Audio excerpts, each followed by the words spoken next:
सबसे पहले जितने लोग यहाँ पर आप लोग आए हैं, छोटे से कॉल पर और फैयाज साहब के बुलाने पर आप लोगों का बहुत बहुत शुक्रिया आने के लिए। एक बार अपने आप के लिए ताली बजा लीजिए। आए हैं, ये अल्लाह का बहुत बड़ा करम है। छोटे से रूम में के लिए हम लोग यहाँ पर उपस्थित हुए हैं। शिवर में राणा रंजीत जी खड़े हुए हैं उनको जिताने के लिए। तो कब तक हम लोग, एक कहावत है बिहार में, दरी बिछाना, सब लोग जानते हैं। तो कब तक हम लोग दूसरे पार्टी के लिए दरी बिछाते रहेंगे? अपने वजूद के लिए भी कभी ना कभी तो लड़ना पड़ेगा। अभी हाल फिलहाल में हम लोग के एमएलए हमारे एरिया से फैसल साहब थे, मोतिहारी में एक प्रोग्राम हो रहा था। उस प्रोग्राम पर उनको बैठने तक का सीट नहीं दिया गया। तो क्यों नहीं दिया गया? क्योंकि उनको मालूम है कि ये मुसलमान है, कहीं ना कहीं से घूम फिर के हमको ही वोट देने वाला है, इसलिए हमारे एमएलए का भी इज्जत नहीं हो रहा है। तो जब एमएलए का इज्जत नहीं हो रहा है तो हमारी और आपकी क्या औकात है? तो अभी ये वक्त आ गया है, प्रत्येक व्यक्ति समझदार है, सब अपने आप को जानता है, अपने परिवार को समझता है, माहौल समाज को देख रहा है, देश दुनिया की खबरें जान रहा है। तो अब वक्त आ गया है कि हमारे अपनी पार्टी एमआईएम को बहुमत से जिताने का। इसके लिए करना क्या होगा?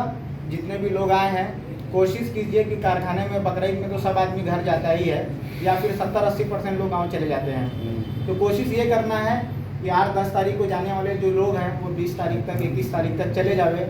और एक आदमी अगर गांव जाता है, एक आदमी अगर गांव जाता है तो अपने घर में, उसके घर में कम से कम 10 आदमी, माँ बाप, बीवी, बच्चे, उसके रिश्तेदार, उसके दोस्त, उसके अड़ोसी पड़ोसी, एक आदमी अगर जाएगा गांव में तो कम से कम 10 वोट बनाएगा।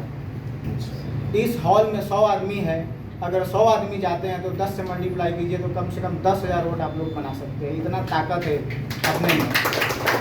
तो मैं यही कहूँगा कि जाने का कोशिश कीजिए। अगर कोई भाई नहीं जा सकते हैं तो कम से कम फ़ोन करके, ये ड्यूटी समझिए, अपना ड्यूटी समझिए कि मेरा ड्यूटी है, फ़ोन करके कम से कम 10 आदमी को, कम से कम 15 आदमी को, जो जानकार है, घर पे औरतों को थोड़ा कम जानकारी होता है राजनीति को, उनको फ़ोन करके समझाइए, उनको बोलिए कि कहाँ पर बटन दबाना है, किसको वोट देना है और क्यों देना है। आप ही उनको समझाएंगे, आप ही उनको बताएंगे, तो इंशाल्लाह इस बार हम लोग ये सीट निकाल लेंगे।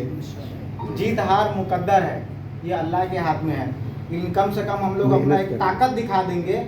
और यही ताकत है कि तेजस्वी भी झुकेगा, लालू भी झुकेगा और नीतीश भी झुकेगा। बहुत बहुत शुक्रिया।